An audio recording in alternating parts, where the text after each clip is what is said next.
Well, greetings and salutations, my most excellent friends. I hope you're having a fantastic day. It is Monday, the 29th of June, and my name is Steve Miller.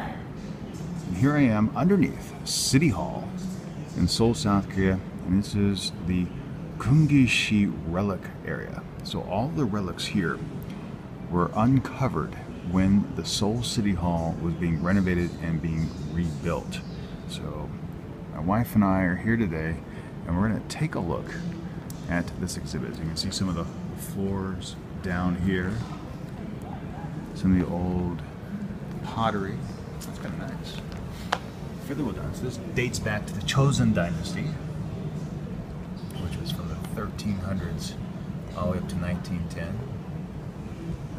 Oh, hello, Michael. How you doing?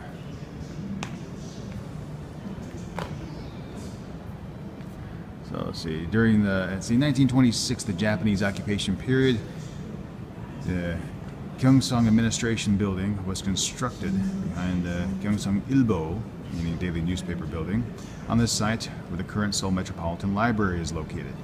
Since Korea's liberation from Japan in 1945, the building has been used as Seoul City Hall. The building was enlarged 6 times over the years as required. Prior to the construction of the new City Hall, some 590 items, including the breech loading gun designated as a treasure, as well as 45 artifacts from the Chosun Dynasty and early modern period, were excavated from the construction site. And here you can see, so this dates back to 1926. So this is the old City Hall building, the Gyeongsang Ilbo building, right over here in the area. If you go up this street here, you'll see where Gyeongbokgung Palace is. That's where we are today. Here's the City Hall, the new City Hall building, and we're in the basement right over here. So we're gonna take a look down here.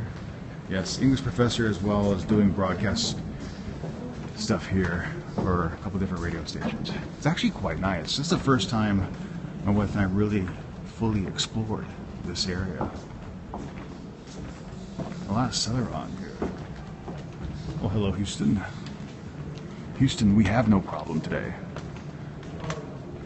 So I'll go down, start at the end. Look at this comb. The comb? Oh yeah, the comb is pretty cool. Zeus and Rick, hello. Wooden rice spoon. And Celadon. A lot of Celadon here.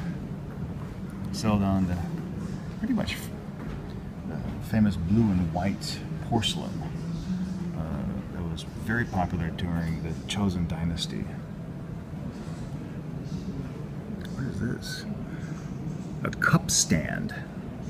So maybe you put the bottom of the cup saucer into the little hole there and then stack the cups on top of that? Not quite sure. So no Washington, D.C. and no Houston. Where else are folks from? A pottery stand.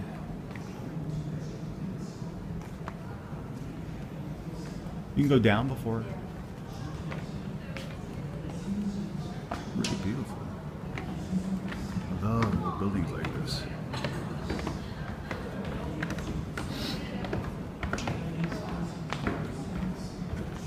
Water courses of the Cheonggyecheon and Pansokchuk. Pansokchuk is a stone embankment that was built to protect the stream banks. The stone embankment was built for the Jeonnungdongcheon, a stream that originates in the Jeongdong and flows through Doksugun, Seoul Plaza in front of Daehangun, the new City Hall before joining Cheonggyecheon. Judging from the relics found here, the stone embankment appears to have been used from the early Chosun Dynasty to the modern period. Brazil and DMZ, no, not the DMZ. This is underneath the new Seoul City Hall. So these apparently are stone embankments in the stream. I can't tell, I don't have a watch on, but I think it was like just after maybe 1 p.m. on Monday afternoon. So some kind of channel, maybe a pathway going up through here.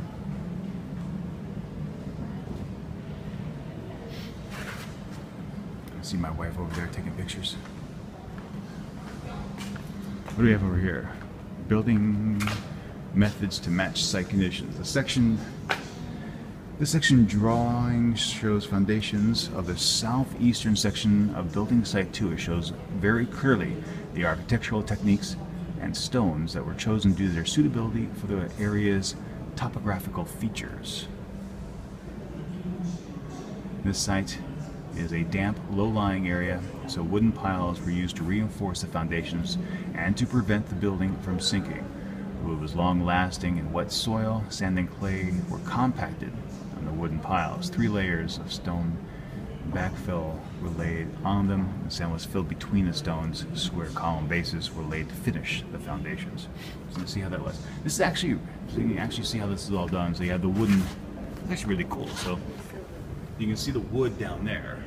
Let's cover the camera. So you can see the wood right there in the center of the screen, and then all the clay and all the stone used to solidify it. If you go down to Chungcheon to, say, the junction between Zone 3 and Zone 4, it's a beautiful museum that really shows this. Oh, this is really cool. A nice cross-section. These were actually uncovered when they were doing the renovation here. So we're not too far underneath. Have I been to North Korea? Just in the joint security area. Really cool. So what? Oh, so they figured this could have been a military weapons depot. These structures here, since we're pretty close to 2 palaces. Where am I? We're in the basement area of the new Seoul City Hall in what's called the Kungishi Relic area. Yeah, it's a makeshift museum, really highlighting what was found when they were doing the renovation of this area. Gungishi actually means military relics. Weapons depot. Oh, come on, focus. Focus. All right, see if I do. Why won't it focus? Should not have changed it. There we go. What do we have down here? So here's more of that pathway. Yeah, it's right next to the old building, which is now the Seoul City Library. So if you're here at City Hall, you can see it. We're next to across the street from Doksu-gung, Doksu Palace.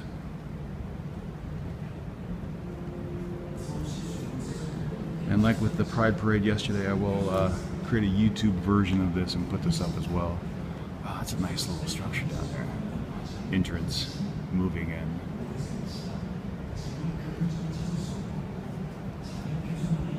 Chicago, Chi-Town. Would love to get back to Chi-Town. So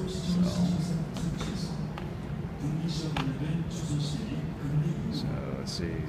These are buildings 3 and 3-1, dating back to the Chosen period. Found 1.3 meters below the ground surface, or 26 meters above sea level. Structure was laid out in a straight line, and the array of foundation stone remains.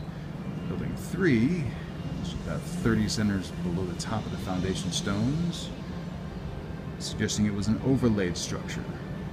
Appeared to be residential rooms. So maybe that's 3 in the back and 3.1 up here. 3-1. Oh, this looks good.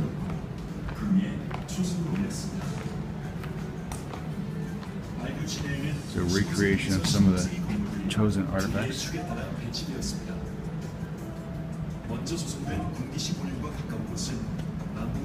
So the nice thing is that they actually have this in multiple languages: Korean, English, Chinese, and Japanese. You can actually see where you are in respect to everything out over there. So you see where you are. You can kind of get to it. And that's the portion that's been restored. Not bad. And the information they have Where am I from? Most recently from Arizona in the United States. Nice.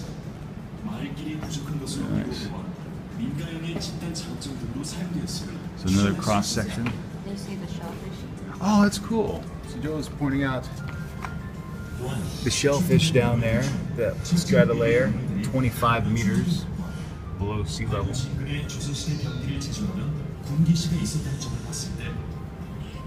A lot of pottery and other things in there. Oh, see a lot of this. So a lot of this, you can see these barricades up here. So when this building was being created, like all this was closed off to the general public, so we had no idea what was going on. And that's really cool to see all the excavation stuff go on in there. Only the facade is kept, so everything else is rebuilt. Yeah, everything was rebuilt. That's where we're going to head next. Yeah, like all the guns and stuff they were talking about earlier. Oh, that's cool. Is that a mortar shell? Yeah, I'm really enjoying the Periscope. It's nice to be able to interact in real time with folks that are watching on the go. I just wish you could do it horizontal. That's my only gripe about Periscope. It has to be vertical. All the shells. Some inscriptions on this cannon, breech loading gun, cannon, the launching spear there. Yeah, no landscape. Meerkat and Periscope don't have landscape because they're really designed for you to hold it with your phone and whatnot. Ustream still is the king of the landscape. What is this? Is this a nest? Collection of arrowheads. Really? A collection Arrowheads. Of arrowheads? Oh wow. It's awesome. Collection of arrowheads dating back to, does it say 16th century? Yeah. 16th century collection, mass collection of arrowheads. And there we go. One last look. Well, let's see what this is here. So building site 1, compound, had a presumably U-shaped layout, has been determined to face the southeast. Southwest direction of the compound appears to have been an underfloor heated room and a kitchen in the southwest section of the site, while the center was occupied by a hall with a wide open wooden floor. Yep, low battery. That's okay. I have an extra one. So very cool. That's really cool. I like that.